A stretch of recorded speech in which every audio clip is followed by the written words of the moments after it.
pride, you have to take care of that pride and haughtiness in you. If it's some hatred of others, you have to take care of that. If it's animosity, you have to take care of that. If it's love, power, and praise, you have to take care of that. In the presence of these vices, the symptoms of anger may be removed only temporarily.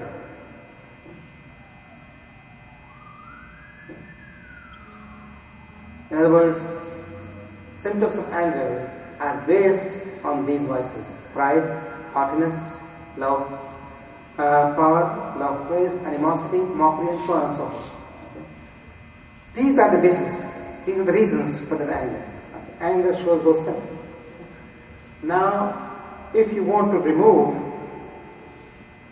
anger, excessive anger, you have to remove these vices. If you are unable to remove those vices and temporarily clamp down anger, that would be a temporary removal. That would not be permanent. Pride, when it takes over again, would result in the same symptoms. Haughtiness, if it takes over again, would result in the same symptoms. Animosity, if it takes over again, in the same symptoms. So what you have to do is to remove these vices from you, so that the origin is curtailed, and once the origin is gone, the symptoms of anger would not exist. Once these vices are removed, it will become much easier to get rid of anger. Also, one must realize how unseemly the excess of anger is and how evil are its consequences. A person also must look at Allah subhanahu wa ta'ala, that how much He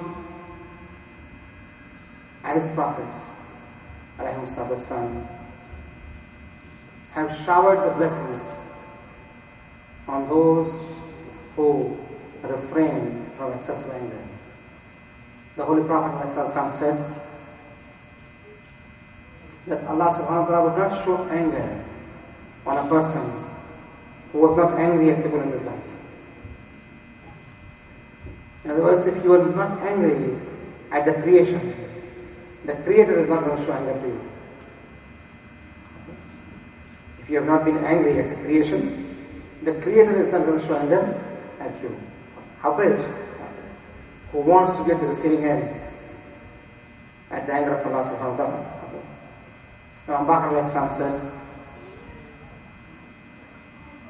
one of the commandments of Torah revealed to Prophet Musa was, control your anger, as I have given you authority, so that I may not be angry at you. Allah's advice to a prophet to control anger. Imam Sadiq also said, a person came to the Holy Prophet and said that he lived in a jungle and he wanted a word of advice for his life. Living all alone, he wanted a word of advice for his life.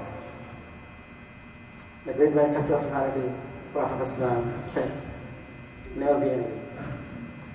The advice that the Prophet gave was, never be angry. He repeated the question thrice. Okay. And the Prophet gave him the same answer 3 times. Yeah. That's how important it is not to be angry. Imam Sadiq also said,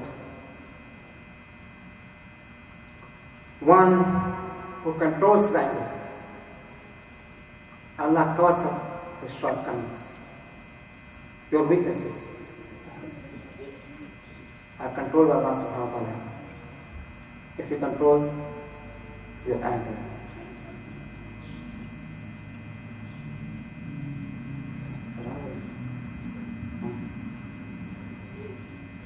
In addition,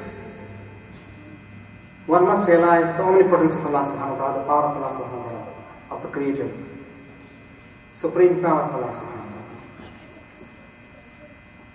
And His is only the true power. and that it's under his command and control that the world is. There's nothing beyond his control. This realization should prove to a person beyond doubt his own weakness and nothing else compared to the infinite power of Allah subhanahu wa ta'ala. Just a thought about one's weakness, one's helplessness, one's impotence against the omnipotence of Allah subhanahu wa ta'ala should make a man aware of the futility of his anger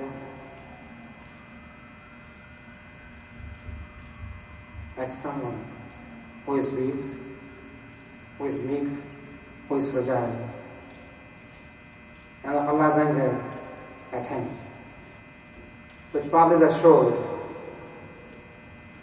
and Allah is not like a person in anger.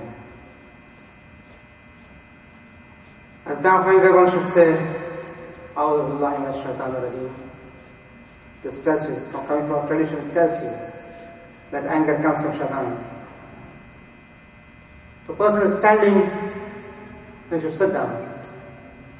If he is sitting, he should lie down. He should make wudu at that time. Take a cold shower.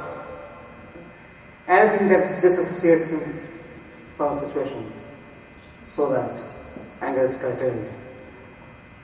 Allahumma salli ala Muhammad wa Muhammad. What about the anger that parents have sometimes kids try to be crazy? Is that anger halal or haram? Because if you don't show that. No, there are, as we'll go for state of moderation, the anger that's permissible by Sharia, the anger that's allowed by Sharia, and what are the limits to that? Lastly, I believe the intent, our anger towards the kids is intent is positive for their betterment. Yes, but at the same time there are limits to it. How much, the anger should be. Okay, what is the anger? Does it mean smashing